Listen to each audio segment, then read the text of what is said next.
What's up, gang? Hope you're well. Going through the comments and a few of you asking what I think about Gil's Arena, but specifically this video, I guess. I don't know why. I don't really talk about Jalen Brunson, but it's Gil's Arena backs Jeff Teague's diss of Jalen Brunson. A very specific video. I don't know if you're a Jalen Brunson fan, but this is like me reacting to Gilbert reacting to Jeff Teague, I suppose. But 10-minute video, we'll watch. We'll see what comes out. Mr. B, do you agree with Jeff Teague saying Brunson is too ball dominant? Yeah, and I think he spends a lot of time. This is always funny too, and this everyone does this. This is not a knock on Gil's Arena. Brandon Jennings saying that Jalen Brunson's too ball dominant. That's like me complaining about travels and carries and flopping, because I did all that stuff when I played. And wasting a lot of energy, bringing up the ball. I think if they start McBride, he can come off some down screens and some different actions to where he won't have to work so hard. And I think that's one of the reasons why he's always in foul trouble, because he is fatigued. But you know, when the Knicks was making that run in the second half, like I said, when they play inside out, I think the Pacers are all confused because they're moving the ball from side to side, and when that ball movement, there's nothing you can do defensively. Brunson picked up his fifth foul about 7 minutes remaining in the game, came back with 137. Did score some big buckets. My thing is this with how Brunson plays. The guard who's guarding you can't guard you, right? Why do you waste so much time trying to get someone else, right? You're using a pick just to switch back on. It's like it doesn't make sense. Like you love going against a smaller guard or someone that's equal size or just a little bit taller because you can still shoot over them. You can hit them. Like so, if Neesmith is on you, if TJ's on you, if Hallie's on you, right? Those guys are lunch meat for you, right? For you and how you play, those guys are easy work. Why are you bringing in other players to get them off you, to get the same type of person on you, to then switch again and get the same turn? Like, all right, so here's one of my issues with Gilbert. Obviously, these guys are elite of the elite. Sounds weird for a non-NBA player to be talking about ex-NBA players and their takes on it, but I really do feel like sometimes, like, when you step away from it, or if you haven't seen it from a different perspective, I feel like some people have a shallow perspective, so they can only see through their mind. And so whenever they say these things, it's just very, very matter of fact, very like specific to them. But also, sometimes he's always has to have an answer. And I'm like, you don't always have to have the answer. You can just ask some questions or whatever, but instead he'll say it like matter of fact, this is what it is. When in all reality, I don't think Neesmith, Halliburton, and who else did he say? TJ McConnell are equals. If you're going up against him, Neesmith's actually a very physical and probably a way tougher defender than either of those other guys. But McConnell's going to pick you up full court and make you work. You can shoot over the top of him. Halliburton is obviously really long and is probably going to get some deflections. But Neesmith, yeah, he's physical and probably the toughest one to go up against. I think they're all very different. At the end of the day, the point I think that they're making, though, is why does Brunson just do this? Like, just do this. I think that's such a shallow way to look at basketball.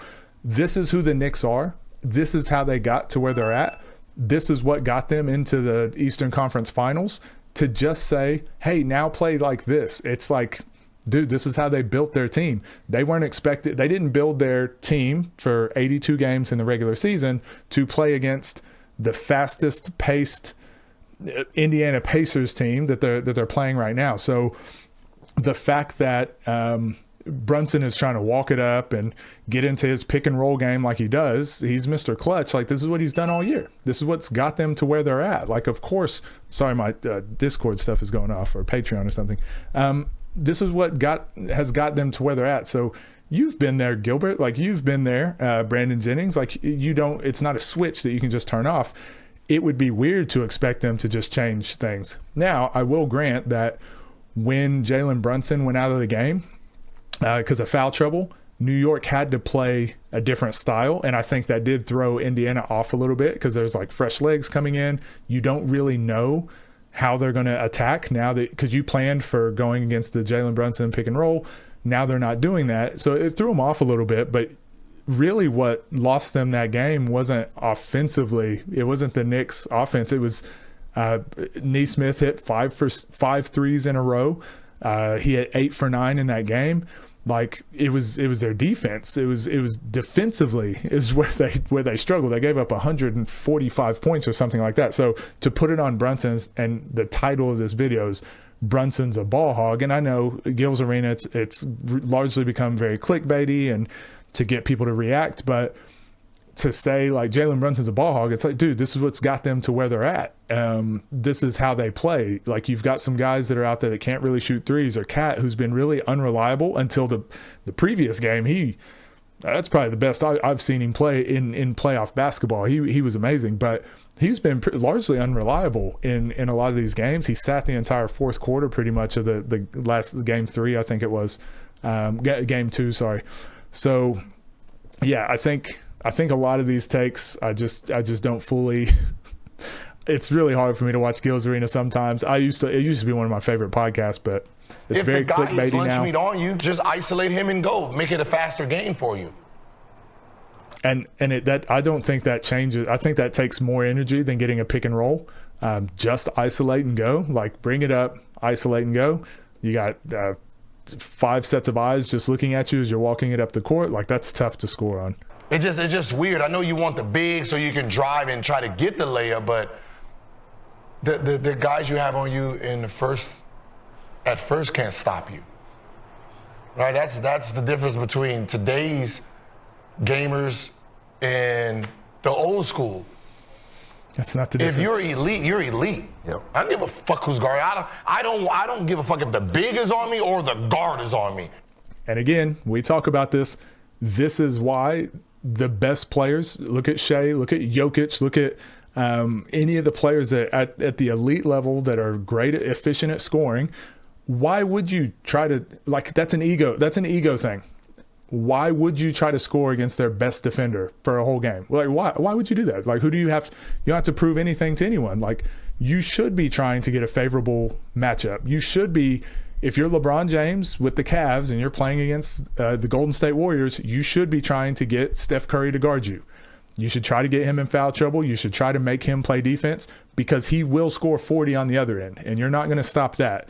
The only way you can kind of combat it is make him also play defense. So maybe you can score 40 on him. So this is a lot of problems I see with young players, and I say young players, but just players in general. Like we can't remove our ego from it.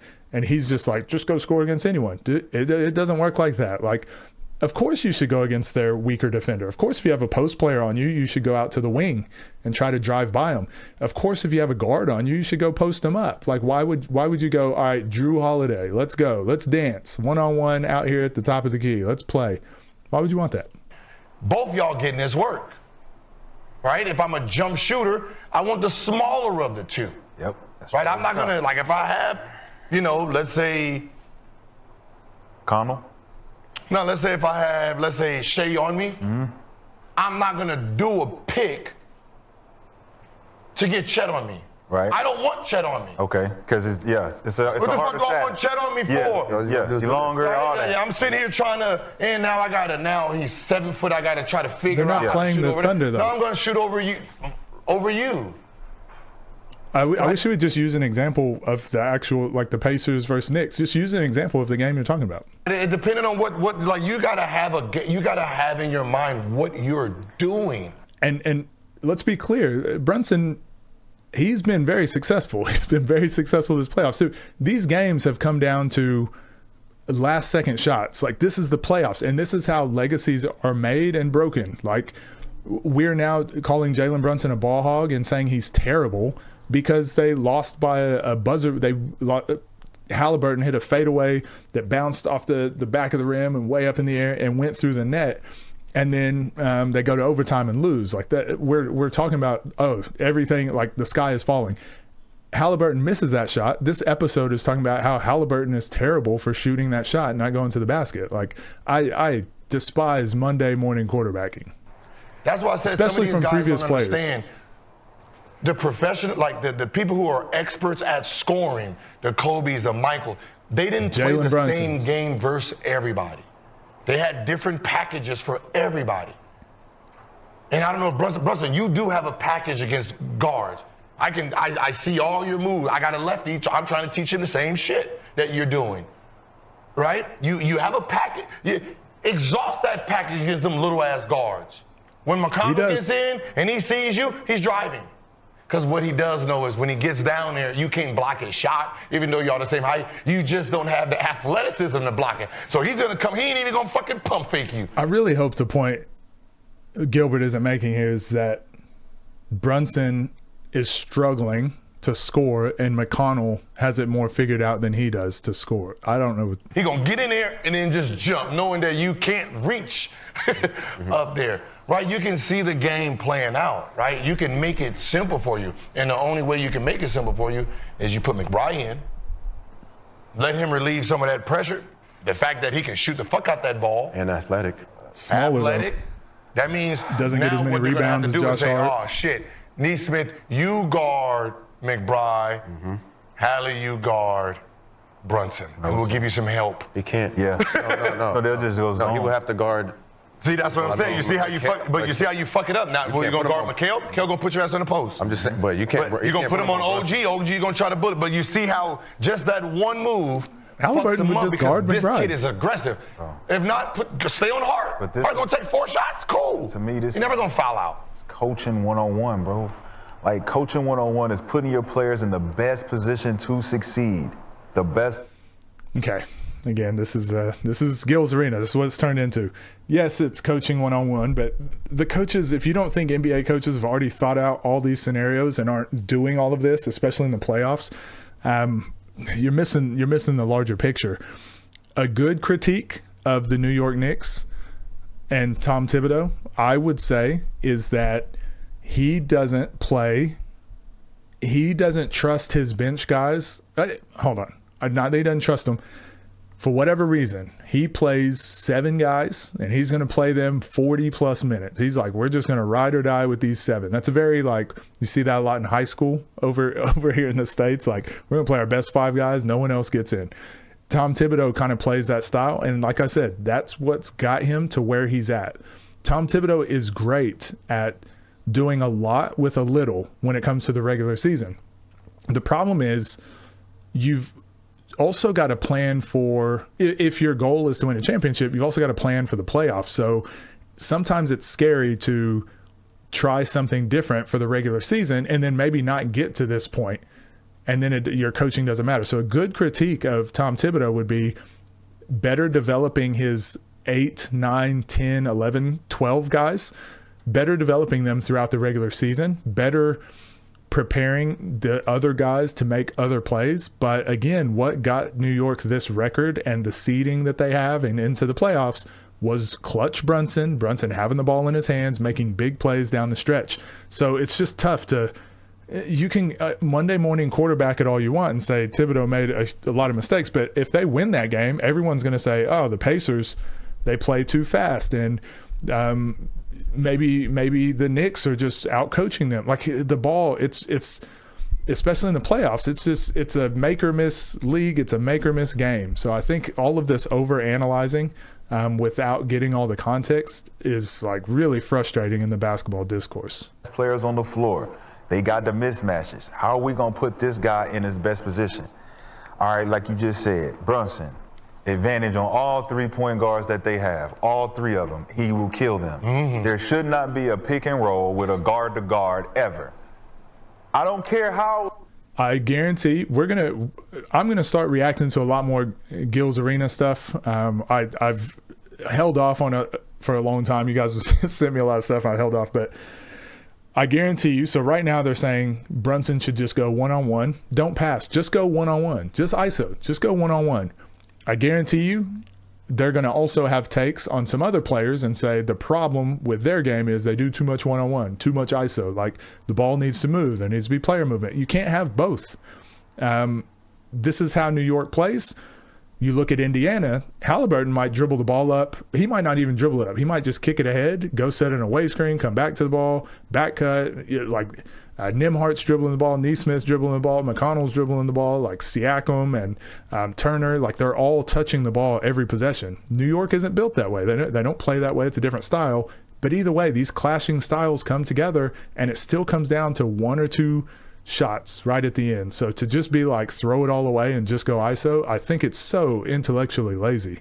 How stagnant you think it is, everybody just like running into a pick and roll and sliding off. It's dumb. It's stupid. It never works unless you want to actually have the other guy guard you. And again, you could back this up with stats. I'm going to get access to Synergy so I can start making some better arguments with this stuff. But I guarantee, I'm assuming, if you go look up the Synergy stats for the New York Knicks, Jalen Brunson, his pick and roll is probably one of the most efficient scoring plays in the league, which is probably why they go to it, why they keep going to what's worked for them. It was just like the Luka and Lively and Gafford pick and roll of last year. Like, it was one of the most efficient plays, points per possession. So why not just keep doing it?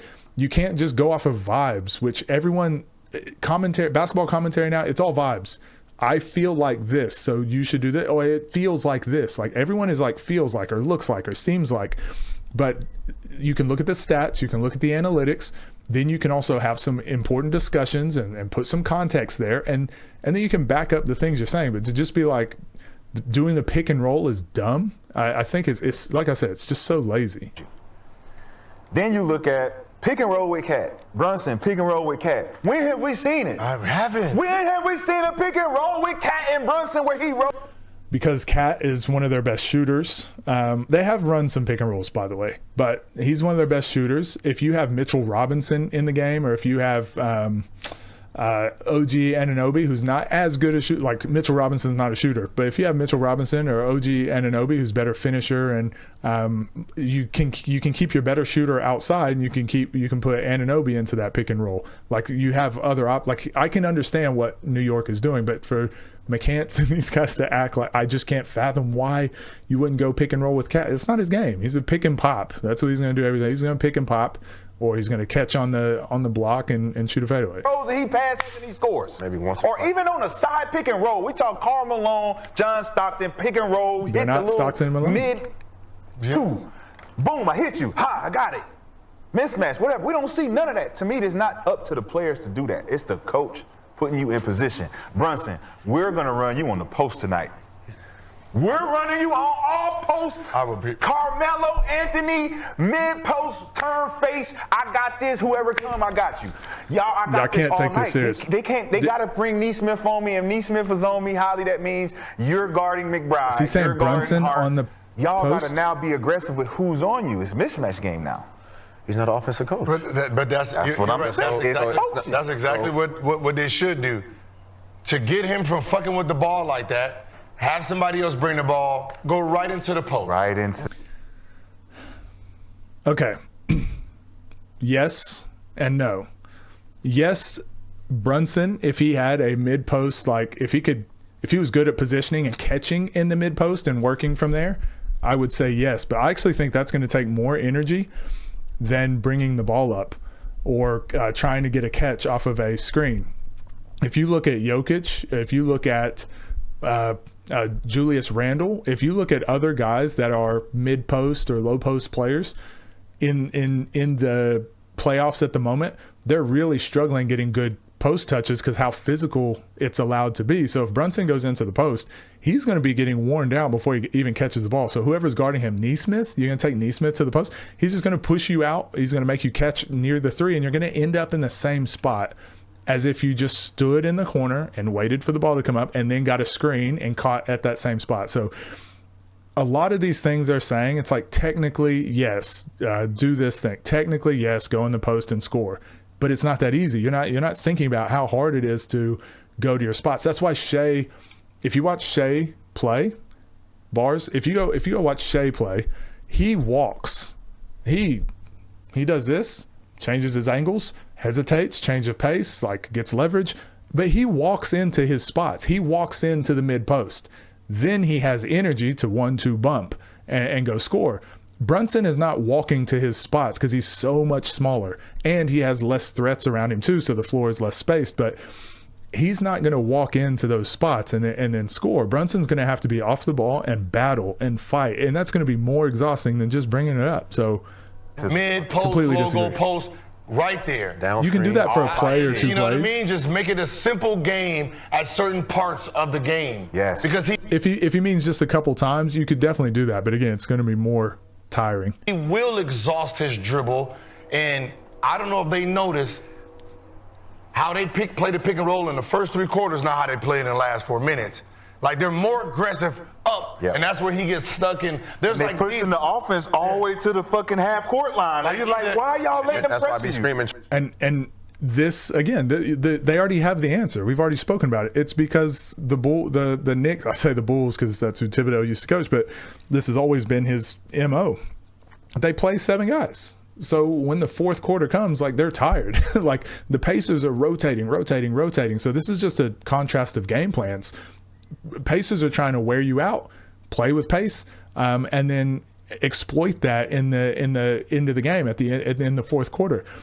The Knicks are trying to play a half court possession game. They're trying to score, hopefully get a stop, slow it down. Let's hopefully get a score, slow it down, get a stop. That's how they want to play. So it's just a clash of two styles. But to just be like, oh, in the fourth quarter, they change everything they're doing, and now you need to change everything you're doing. It's like, that's part of it. Yes, that's some of the adjustments. Yes. But a lot of it is just fatigue. Like, New York is just tired at the end. Trap. I was like, trap them. And that's not a player thing. That's just something that they're not built for this. They haven't built that up over the season. This is their identity. I be like, trap them every It's time. like it's either you get that pick and roll at the 3-point line, or you get it in the back court. Yeah, to get them off you all the way. Yes, do not get it in the front court, at the half court, because if they decided to trap your ass there, you're done, because you're not planning on. Nope. You're not planning on passing it or picking the ball up, because they didn't do that the first 3 quarters. And he's getting lucky because they're not doing it. Oh, that's a player thing too. If I see you guarding him and you about to turn, I'm just gonna go. I'm gonna tell you. I'm like, hey, when you turn them, Yeah, but this is a problem.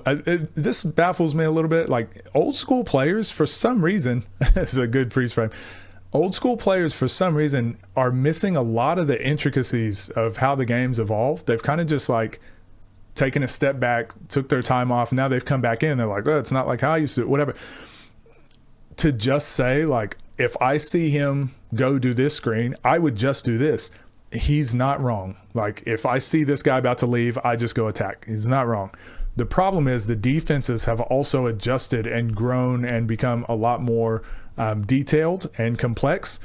If you watch the Thunder, for example, the amount of times they switch and the amount of times they jump out and hard show and recover and switch and close out and switch on the opposite side, the amount of times they're just switching throughout a play and making multiple reads or pre-switching, the amount of times they do that every single play, like, you miss it as a casual fan or as someone who's not really paying attention. We take it all for granted. Like, to say, like, oh, if he just turns his back, I just do this. And it's like, well, how often is that defender just doing that? That defender also knows. So if, let's say, a Brunson and Mitchell Robinson pick and roll is coming up, and let's say Miles Turner is guarding Mitchell Robinson, the Pacers are smart enough that Siakam will quickly switch with Miles Turner, and he will be the one that's defending now into that pick and roll. So now that it's Nesmith and Siakam, those are 2 really good defenders. Brunson is now like, okay, well, I just went from Nesmith and now I got Siakam on me. It's not as simple as just calling the pick and roll you want. The defense also they also know what you're trying to do. They're also throwing spanners in the works. So just this simple take of, like, just do this. I don't know how many times I gotta say it. It's lazy, intellectually lazy. You're not engaging with the content. I'm gonna go. Mm-hmm. I'm so surprised. It's like, man, if Siakam was in the pick and roll, I think he would naturally at the half court trap him. We got it. Even if that's not part of the game plan, because he's left-handed, right? And then he's going this way, and then he tries to turn back. Get that. We got it. And then if we pick it up, this is what the problem is with Siakam. Because he don't split pick and rolls either. Siakam knows. He don't split, no. Siakam knows that when we jump this, everybody is alert to the next pass away. Hopefully. So that's championship ball. Hopefully, though. So they're not doing it. for him, that's why he hasn't done it, because they ain't on the That's what I'm saying. And I be screaming that every time. I be Jump like, it, yo, jump why it. don't That's they trap Brunson? Like, he just coming off, dancing. Yep. I'm like, trap him one time. That's how we play at 20. Like, sometimes I'll get certain teams and play at 24 hours. And again, I think it's the Pacers' game plan. I think they're wanting to switch. I think they're wanting to force to keep everything in front of them. I don't think they want to trap and give up something over the top. This just, to me, it's a game plan that they have. So to just be like, I don't know why they're doing it. I can't understand. You've been in the locker rooms, Brandon Jennings. Like, you guys understand the conversations that go on. A lot of the stuff that happens is just mistakes and boneheadedness and airheads. Like, yeah, that does happen sometimes. But there's also schemes that are happening that teams are like, hey, we're just going to run this and we're going to trust it. I think the Pacers are switching. I think they're just going to be like, we'll switch. We'll keep it in front of us. If he's going to beat us by hitting tough shots and go one-on-one, again, we're going to wear him out. We're going to wear him out by the fourth quarter. Can he score 60? Can New York score 60 if we just keep everything out in front? Our fitness, and I'm just go jump. I just go jump them. Like, I just got, see what you're gonna do. Turn it over. And it's like, we March Madness out here. We gonna scramble it up to make you muck up your offense to try to think, like, what are they doing now? And we ain't doing nothing. We just chilling. Jump them. No, we just chilling, man. But Indiana is making the Knicks game a little bit easier because, like you said, they took their foot off the gas. They were pushing up for 3 quarters. Then they eased up in the fourth. Yep. So to me, that's Duke defense. That's a Duke type of system where it's fluff until we huff, puff it, blow that bitch down. It's like, oh, yeah. Yeah, he's not wrong here. This is a tactic that a lot of coaches, I'm pretty big on this. Like, if you're coaching in a game, you coach a specific way till halftime at least, because you don't want them to go into halftime. So if you've thrown everything at them, let's say you're playing against a team and you're like, let's hit them with the trap from the beginning. You're trapping. They get to go in at halftime and regroup and be like, here's how we're going to beat the trap. Here's how we're going to do this. Then you come out at halftime and you're still trapping. It's like, well, why isn't it working now? If you can play your cards smart and you can get to halftime without having to trap, let's say third quarter, you're winning by 6. Fourth quarter now, there's no more breaks unless they want to take a timeout. You can hit them with a trap, and they're like, well, shoot, it's too late to try and solve this now. So there's a little bit of that goes on. I think it's super important. But, yeah, I think they've missed a whole bunch. We're not going to watch the rest of this. I've seen all I need to see. Long enough video as it is. But this is why I struggle with Gil's Arena. It's just like, I disagree with almost every single point they make, not because they don't know basketball. I think they've just got caught up in this. It's like an echo chamber now. They just talk to each other and rile each other up. And also the game is about generating clicks and generating outrage, farming outrage, all that sort of stuff. So sometimes I think it's intentionally obtuse, acting like they don't know what's going on. And sometimes it's, sometimes they actually just say things without thinking all the way through. That's what long form content kind of does. So anyways, that's my thoughts on it. If you guys want me to react to more Gil's Arena stuff, keep sending the videos too. I really appreciate it. I'm trying to get out. I'm going to get to a point, hopefully starting now, a video every single day. So you're going to get a video every day. I'll get better at this whole process, and video every day, more shorts, more content. Yeah. Anyways, take care. Peace.